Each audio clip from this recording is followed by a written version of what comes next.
Welcome to TV prime 5 news. ముందుగా headlines.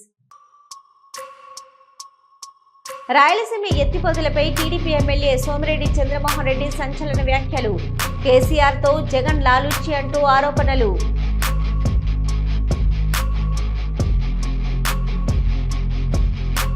నారవారిపల్లెలో నారవారి Sankranti సందడి. గ్రామ దేవతలకు పూజలు చేసిన సీఎం కుటుంబం.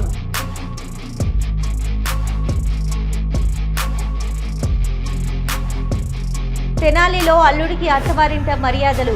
కొత్త అల్లుడికి 158 రకాల పిండి వంటకాలతో విందు భోజనం.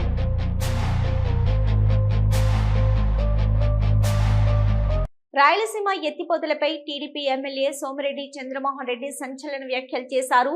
కేసీఆర్ తో లాలుచి పడి వైఎస్ జగన్ మోహన్ రెడ్డి రాయలసీమ లిఫ్టును తాకట్టు పెట్టేశారని ఆగ్రహం వ్యక్తం చేశారు. రాయలసీమ లిఫ్ట్ గురించి చంద్రబాబు నాయుడు గారు రేవంత్ రెడ్డి గారు ఇద్దరు కలిసి కుమ్మక్కయ్యి రేవంత్ రెడ్డి కోసం రాయలసీమకి నష్టం చేశాడని నోరు పారేసుకుంటున్నారు. నేను స్ట్రైట్ గా ఒకటి అడుగుతా, ఎన్జిటి స్టే ఇచ్చినప్పుడు ముఖ్యమంత్రి ఎవరు? ఆంధ్రాకి జగన్మోహన్ రెడ్డి. అప్పుడు తెలంగాణలో ముఖ్యమంత్రి ఎవరు? కేసీఆర్. మీరిద్దరు సొంత అన్నదమ్ముళ్ళు, రక్తం ఇద్దరిది ఒకటే. అటువంటిప్పుడు 4 ఏళ్లు కేసీఆర్తో లాలూచి పడి ఎన్జిటి స్టే వేకేట్ చేయించకుండా ఆ వర్క్ కంటిన్యూ చేయకుండా రాయలసీమ లిఫ్ట్ ని మూలబెట్టింది ఎవరో అడుగుతుండా? కేసీఆర్ జగన్మోహన్ రెడ్డి లాలూచి పడని స్ట్రైట్ గా అడుగుతుండా? ఇది మీ టైంలో చేసిన పాపాలని ఈరోజు మాకు వంటగట్టేదానికి ఎట్టి ప్రయత్నం చేస్తాం? రాయలసీమ పేరెత్తి ఆడలేదు. ఇంకైనా నోరు మూసుకొని గమ్ము కూర్చోండి. వాస్తవాలు ప్రజల్లోకి వెళ్ళిపోయినాయి. నోరు పారేసుకోబోకండి. గురజాల నియోజకవర్గంలో టీడీపీ దాడిలో తీవ్రంగా గాయపడిన వైసీపీ కార్యకర్త సల్మాన్ చికిత్స పొందుతూ మృతి చెందారు. దీనిని తీవ్రంగా ఖండించారు మాజీ ఎమ్మెల్యే కాసు మహేష్ రెడ్డి. పిన్నెల్లి గ్రామంలో ఎస్సీ నాయకుడు సాలమన్ని మర్డర్ చేశారు అక్కడ ఆ గ్రామంలోని తెలుగుదేశం నాయకులు. దీనికి పూర్తిగా అండదండలు ఎరపతినేని శ్రీనివాసరావు ఎమ్మెల్యే, దాచేపల్లి సిఐ భాస్కర్. మీరేమన్నా చేయండి, మీకు అండదండలుగా ఉంటామని వాళ్ళిద్దరు ప్రోత్సహించడంతో పిన్నెల్లి గ్రామంలో పాపం దాదాపు 18 నెలల నుంచి 200-300 కుటుంబాలు, 200 కాదు 200-300 కుటుంబాలు 18 నెలల నుంచి ఆ గ్రామం వదిలిపెట్టి మైనారిటీలు, ఎస్సీలు, బీసీలు గుంటూరులో తెలంగాణలో పోయి కూలినాలి చేసుకుని బతుకుతున్నారు. చివరికి మొన్న గ్రామంలో సాలమన్ అనే ఎస్సీ నాయకుడు గ్రామంలోకి ఏదో అర్జెంటు పని ఉంటిపోతే తెలుగుదేశం నాయకులు అక్కడున్న లీడర్సు అతని మీద దాడి చేసి చంపబోతే పాపం హాస్పిటల్కి తీసుకెళ్తే పిడుగురాళ్ల నసరావుపేట హాస్పిటల్స్ కష్టంగా ఉంది, ఇతను కాపాడటం కష్టం, గుంటూరు తీసుకెళ్లమంటే గుంటూరు గవర్నమెంట్ హాస్పిటల్ తీసుకెళ్లారు. ఆ రోజే పోలీసులు కంప్లైంట్ ఇచ్చాం, చంపబోయారు, 307 కింద కేసు కట్టండి అంటే ఇదే సిఐ ఎస్ఐ మాచవరం వాళ్ళని బెదిరించి 324 సెక్షన్ కింద ఆల్టర్ చేశారు. ఖచ్చితంగా వీళ్ళ మీద ఎంక్వైరీ జరగాలి, హైకోర్టులో వేస్తాం. వీళ్ళేదో అనుకుంటున్నారు రేపు ఇవన్నీ ఎంక్వైరీ జరుగుతాయి రేపు వైఎస్ఆర్సీపీ ప్రభుత్వం వచ్చినాక. ఎలా చంపబోతే సెక్షన్లు ఆల్టర్ చేశారు? సెక్షన్ ఆల్టర్ చేయటం కాదు, మనిషి చచ్చిపోబోతుంటే అతను అసలు కోమాలోకి వెళ్తే అతని మీద కేసు పెట్టారు. మళ్ళీ ఇదే సిఐఎస్ఐ అతని మీద కొట్టాడని అతని మీద కేసు పెట్టారు. పాప దురదృష్టకరం. ఈ రోజున అతను మరి 3 రోజులు హాస్పిటల్లో పోరాటం చేసి ఈ రోజు చనిపోయాడు. అతని కుటుంబానికి ప్రగాఢ సానుభూతి తెలియజేస్తున్నాం. రేపు పిన్నెల్లిలో దహనం ఉంటుంది, తప్పకుండా నేను వెళ్తాను. అన్ని విధాలుగా కూడా మరి ఆ కార్యక్రమాలు చేస్తాం. ఏది ఏమైనా వెంటనే పోలీసు వారు చర్యలు చేపట్టాలి. ఎవరైతే మర్డర్ చేశారో, ప్రోత్సహించారో సిఐతో సహా, ఎమ్మెల్యేతో సహా వాళ్ళ మీద యాక్షన్ ఉండాలి. అలాగే ఈ 200-300 కుటుంబాలు మరి ఈ చంద్రబాబు నాయుడు గారు, లోకేష్ గారు నీతి చెప్పటం కాదు, నీతులు పాటించాలి. అధికారం అంటే సుమారు దాదాపు 1500 మంది ఊరు బయట ఉన్నారు. ఊరు ఎడారైపోయింది, పోయి చూసుకోమనండి. తెలుగుదేశం వాళ్ళు కూడా ఊరు వదిలిపెట్టిపోతున్నారు చివరికి, ఎందుకంటే పొలాలు వేయడానికి ఎవరు లేరు కాబట్టి. కూలోళ్ళు కూడా బయటకు వస్తున్నారు. అది పరిస్థితి. ఎవడో ఒక 5-6 పెట్టుకొని ఎమ్మెల్యే అక్కడ ఊరిని దోచుకుంటున్నారు. గంజాయి, లిక్కరు, అసలు డ్రగ్స్ అన్ని అక్కడే తయారై అంతా గురజాలంతా పాకుతుంది. అక్కడి నుంచే అమ్ముతున్నారు. ఊరినే ఒక మాఫియా సిస్టమ్కి తీసుకొచ్చారు. ఇది పిన్నెలి పరిస్థితి. పోలీస్ యాక్షన్ తీసుకుంటుందా లేదా వాళ్ళకే వదిలేస్తున్నాం. రేపు ఖచ్చితంగా వైఎస్ఆర్సీపీ నాయకులు కార్యకర్తలు సాలమన్ కి ఘన నివాళులు అర్పిస్తాం. ఏది ఏమైనా ఈ హత్య చేసిన వాళ్ళని వెంటనే అరెస్ట్ చేయాలి, తగిన శిక్ష పడేటట్టు ఈ ప్రభుత్వం చేయాలి. లేకపోతే రేపు హైకోర్టులో పిటిషన్ కూడా వేయబోతున్నాం. ఈ సిఐ మీద, ఎస్ఐ మీద, పోలీస్ వారి మీద కూడా పిటిషన్ వేయబోతున్నామని తెలియజేస్తున్నాం.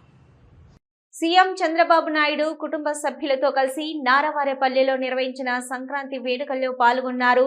టీటీడీ వేద పండితులు ప్రత్యేక ఆశీర్వచనాలు అందజేశారు.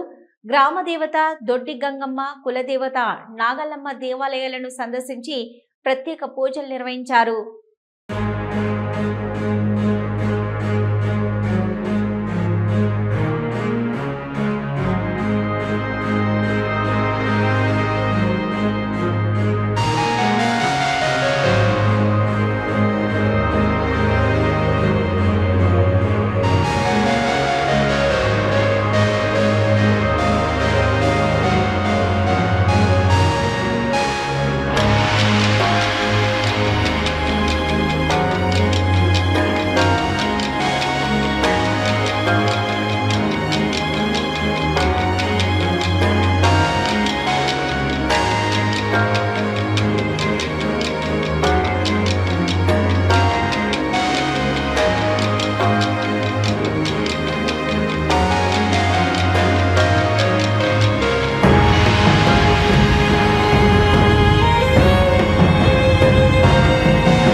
వైఎస్ జగన్మోహన్ రెడ్డిని ముఖ్యమంత్రి చేసుకోవడానికి రాష్ట్ర ప్రజలు సిద్ధంగా ఉన్నారని అన్నారు. నటి వైఎస్ఆర్సీపీ స్పోక్స్ పర్సన్ ఆర్ఏ శ్యామల. ప్రతి కార్యకర్త కూడా, ప్రతి వైఎస్ఆర్ కాంగ్రెస్ పార్టీ నాయకులు కూడా ఈరోజు జగన్మోహన్ రెడ్డి గారికి అండగా ఉంటూ మళ్ళీ 29లో ఆయన ముఖ్యమంత్రిగా చేసుకుని ఆయన రుణం తీర్చుకునేటువంటి ఒక బాధ్యతను ఈరోజు రాష్ట్ర ప్రజలు, వైఎస్ఆర్ కాంగ్రెస్ పార్టీ కార్యకర్తలు, నాయకులు తీసుకోవడం జరిగింది. ఈ రోజున సంక్రాంతి సందర్భంగా పండుగ జరుపుకుంటున్నారు, కానీ అసలైన పండుగ చేసుకోవాల్సినటువంటి రైతన్న ఇంట్లో పండుగ జరగట్లేదు. జగనన్న హయాంలో ప్రతి రైతన్నకి ప్రతిరోజు ఒక పండుగలాగే ఉండేది, కానీ ఈ రోజు రైతు మొహం మీద చిరునవ్వు మాయమైంది. రైతు ఏ చేత్తో అయితే పంట నాటాడో అదే చేత్తో పంటను రోడ్డు మీద పడేసేటువంటి స్థితిలో ఈ రోజు రైతుని ఉంచిన ఘనత ఈ కుటుంబ ప్రభుత్వం మూట కట్టుకుంది. అలాగే లేనిపోని అప్పుల భారాన్ని రాష్ట్ర ప్రజలపై మోపుతూ 3,20,000 కోట్ల అప్పుల్ని ఈ రోజు ఈ కుటుంబ ప్రభుత్వం చేసిందంటే ఈ కొద్ది సమయంలోనే, 2 నెలల సమయంలోనే ఇక పోని ఇంకెంత అప్పులు చేస్తారు, ఈ భారాన్ని అంతా రాష్ట్ర ప్రజలపైనే వేయాలి. వాళ్ళు పోని చేసిన అప్పులు ఏమైనా అభివృద్ధికి వాడుతున్నారా అంటే అది లేదు. మెడికల్ కాలేజీలు కట్టడానికి డబ్బులు లేవు, ఫీ రియంబర్స్మెంట్ ఇవ్వడానికి డబ్బులు లేవు. శ్రీకాళహస్తీశ్వర ఆలయంలో శ్రీ గురు దక్షిణామూర్తి అభిషేక సేవ శాస్త్రయుక్తంగా జరిగింది.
నారవారేపల్లిలో ముఖ్యమంత్రి నారా చంద్రబాబు నాయుడు మీడియా సమావేశం ఏర్పాటు చేశారు.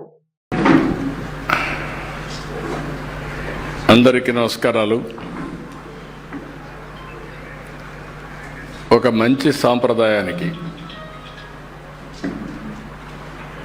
మా మిస్సెస్ అయితే దగ్గర 16-17 సంవత్సరాల కంటే ముందు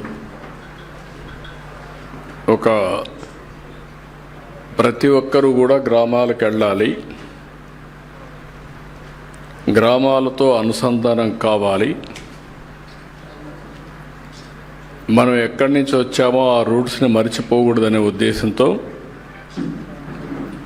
ఆ రోజు మా ఫ్యామిలీ అంతా కూడా రావడానికి ఒక నిర్ణయం చేసి అక్కడి నుంచి ప్రారంభించారు.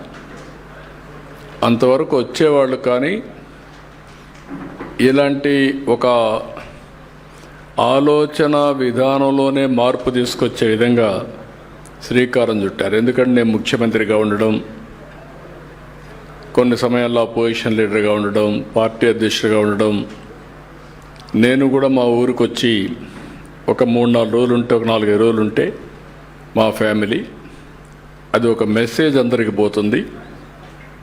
గడిచిన 5 సంవత్సరాల నుంచి చాలామంది మేము చాలాసార్లు వచ్చాం, కానీ చాలామంది రావడం కూడా భయపడ్డారు. అలాంటి సందర్భాలు కూడా చూసాం. ఇప్పుడు మళ్ళీ ఈ సంవత్సరం అయితే ఎక్కడికక్కడ చాలా ఉత్సాహంగా వచ్చారు.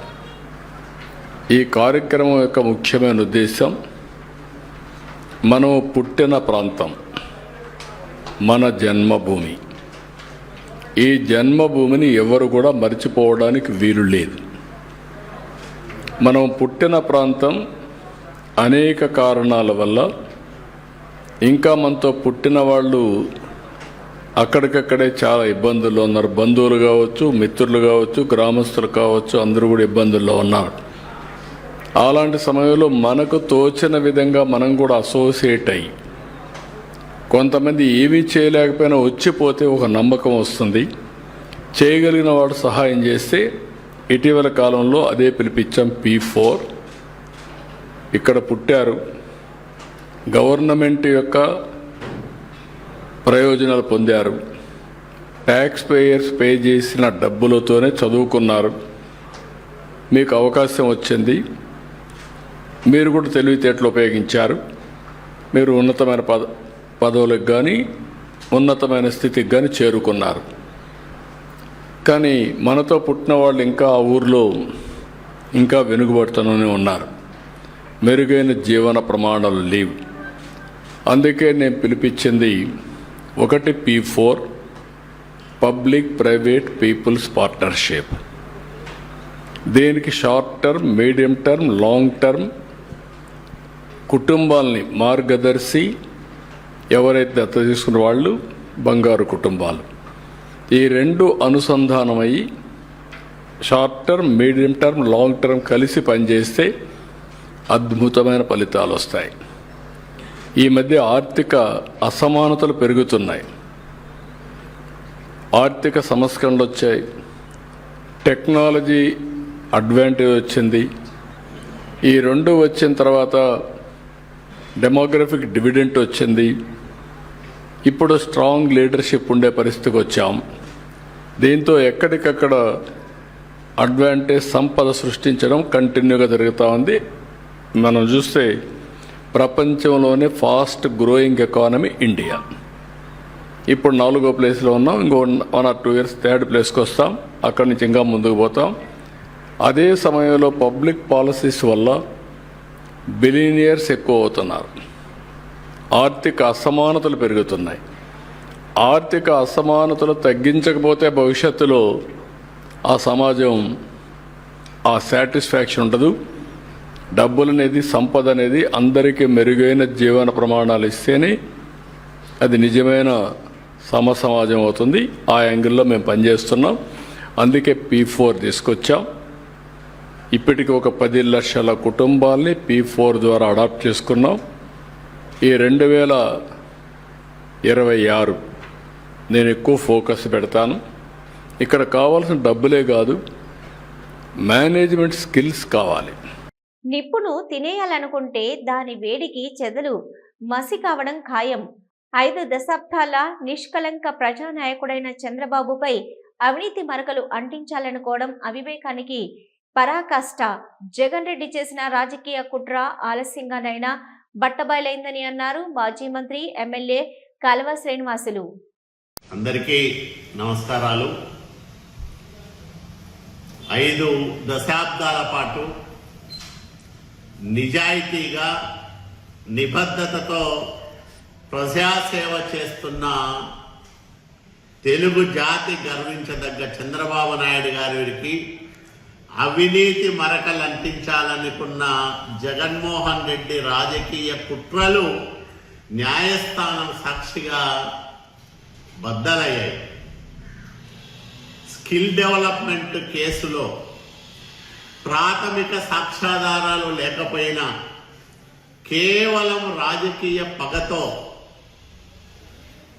అవినీతి బురదలో నిండా కూరుకుపోయిన జగన్మోహన్ రెడ్డి ఆ మరకను చంద్రబాబు నాయుడు గారికి కూడా అంటించాలనే కసితో చేసిన పన్నాగమే ఈ స్కిల్ డెవలప్మెంట్ కేసులో 37వ నిందితుడిగా చంద్రబాబు నాయుడు గారిని చేర్చడమే కాకుండా ఎన్ఎస్జి భద్రత కలిగిన ఒక నాయకుడిని, ఒక ఐజీ స్థాయి అధికారి రఘురామిరెడ్డి, ఆ రోజు నేను స్వయంగా ఉన్న ప్రత్యక్ష సాక్షిని, అర్ధరాత్రి దాటిన తర్వాత అరెస్టు చేయడానికి వచ్చి రాత్రంతా నానా హంగామా చేశారు. ఒక ఐపీఎస్ అధికారి అరెస్టు సమయంలో కనీస నియమాలు పాటించుకోకుండా జాతీయ స్థాయి నాయకుడైన చంద్రబాబు నాయుడు గారిని రాత్రంతా మానసికంగా హింసించడం చేశాడు. నేను అతనితో చాలా గట్టిగా ఆర్గ్యూ చేశాను. చంద్రబాబు నాయుడు గారు తప్పు చేసినట్లు మీ దగ్గర ఏమైనా కనీస ఆధారాలు ఉన్నాయా? అరెస్టు చేసే ముందు మాకు చెప్పండి అని చెప్తే అరెస్టుకు కారణాలు కూడా చెప్పలేని సదరు అధికారి ఉదయాన్నే చంద్రబాబు నాయుడు గారిని అరెస్టు చేసి విజయవాడకు రోడ్డు మార్గంలో తీసుకెళ్లారు. అదే వాహనంలో నేను కూడా విజయవాడ వెళ్ళా. అడుగడుగున పెళ్ళుబుకిన ప్రజాభిమానం, తమ అధినేతను అన్యాయంగా కేసులో ఇరికించి అరెస్ట్ చేశారనే బాధ ఆవేదన నిండిన తెలుగుదేశం పార్టీ బలగం ఎక్కడికక్కడ రోడ్డుకు అడ్డంగా నిలబడితే వాళ్ళందరినీ దాటించుకుంటూ చంద్రబాబు నాయుడు గారిని తీసుకెళ్లడం పోలీసులకు ఒక సవాలుగా మారింది. ఆ మరుసటి రోజు రాజమండ్రి సెంట్రల్ జైలుకి తీసుకెళ్లారు. చేయని నేరానికి 53 రోజుల పాటు జైల్లో మగ్గిపోయిన ఒక నాయకుడు ఈ రాష్ట్రం నుంచి జగన్మోహన్ రెడ్డిని రాజకీయంగా తరిమి కొట్టాలనే పట్టుదలతో బయటకు వచ్చిన విధానం మేము కళ్ళారా చూసాం. ఎందుకంటే ఆయనలో కసి పెరిగింది, పట్టుదల పెరిగింది. జగన్మోహన్ రెడ్డి ఈ రాష్ట్రాన్ని సర్వనాశనం చేస్తున్నారు. సంక్రాంతి పండుగకు గుంటూరు జిల్లా తెనాలికి చెందిన వందనపు మురళీకృష్ణ దంపతులు వాళ్ల అల్లుడు రాజమండ్రి వాసి గోదావరి జిల్లాకు చెందిన శ్రీదత్తకు 158 రకాల పిండి వంటకాలతో విందు భోజనం ఏర్పాటు చేశారు.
ఇవి ఇప్పటివరకున్న అప్డేట్స్. చూస్తూనే ఉండండి న్యూస్.